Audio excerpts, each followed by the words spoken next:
ताज तुहाडी सलामती मैं नवीद मसीह है। बजुर्ग नूं गौर नाल देखो, सड़कों के विच घर लेटिया होया है। अगर किसी की पहचान च हैगा साडे नाल रब्ता कर सकता है, वीडियो शेयर करना ताकि इन्हां दे कोई वारस मिल सके। ट्रैफिक ब्लॉक हो गई। चुप चुप बेइज्जत दा लिया छेती का हटा ये नवीद सैमल साहब है, ये लेके आ रहे हैं। ये साहब है जी, ये देखें फुटपाथ से उठाया इस बंदे को, लेके आ पानी पीना है। क्या करना है जी?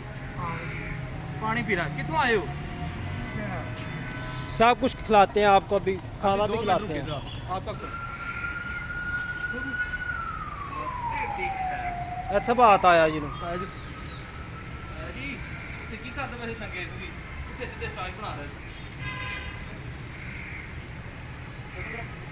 वो वीडियो जो देखकर आगे ज़रूर शेयर करें।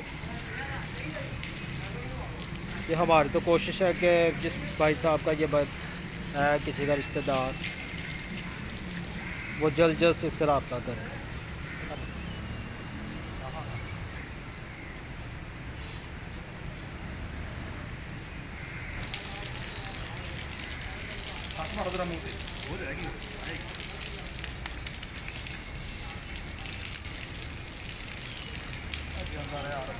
ये देखें जी, नहाने से सुकून हो रहा है।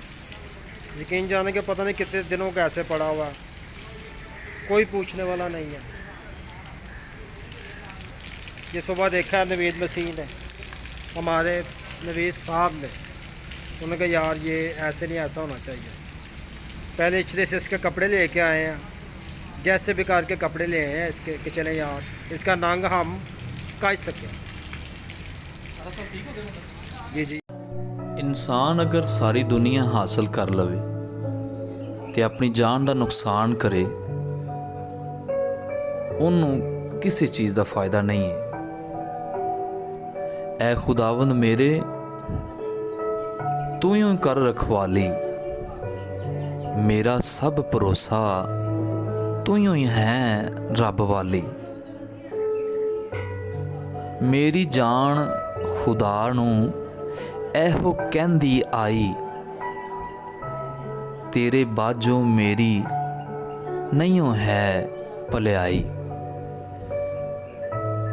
गैरां दे नाल बन दे कौल करार होण जेड़े, उन्हां दे दुख सदा वधणगे बथेरे। जो है धरती उत्ते भला लोग चंगेरा, उन्हां दे नाल राजी रहंदा है दिल मेरा। तू मरास है मेरी, मेरा तू प्याला। अगर तुहाडा घर नहीं लभदा, मेरे नाल जा सकदे हो? दसो। ये अपनी रजामंदी नाल मेरे नाल जा रहे ने, मेरा अदारा है, उत्थे लैके जावांगे। जिन्नी देर तक इन्हां दा घर वाला नहीं कोई लभ जांदा, असी इन्हां नूं अपने कोल रखांगे। अपने पिंड का नाम लै रहे ने, कोई वीडियो देख रहा तो जरूर वीडियो शेयर करना, हो सकता इन्हां दा पिंड वाला कोई साडे नाल राबता कर सके। हुण दसो पिंड का नाम की है? पूरा नाम लैना। बग्गे दा चक। ते प्यो दा नाम की है? शहादत। ते भरा दा किसे दा नाम की है? तू मेरास है मेरी, मेरा तू प्याला, जेड़ा मेरा हिस्सा ओदा तू रखवाला, ओदा तू रखवाला, ओदा तू रखवाला।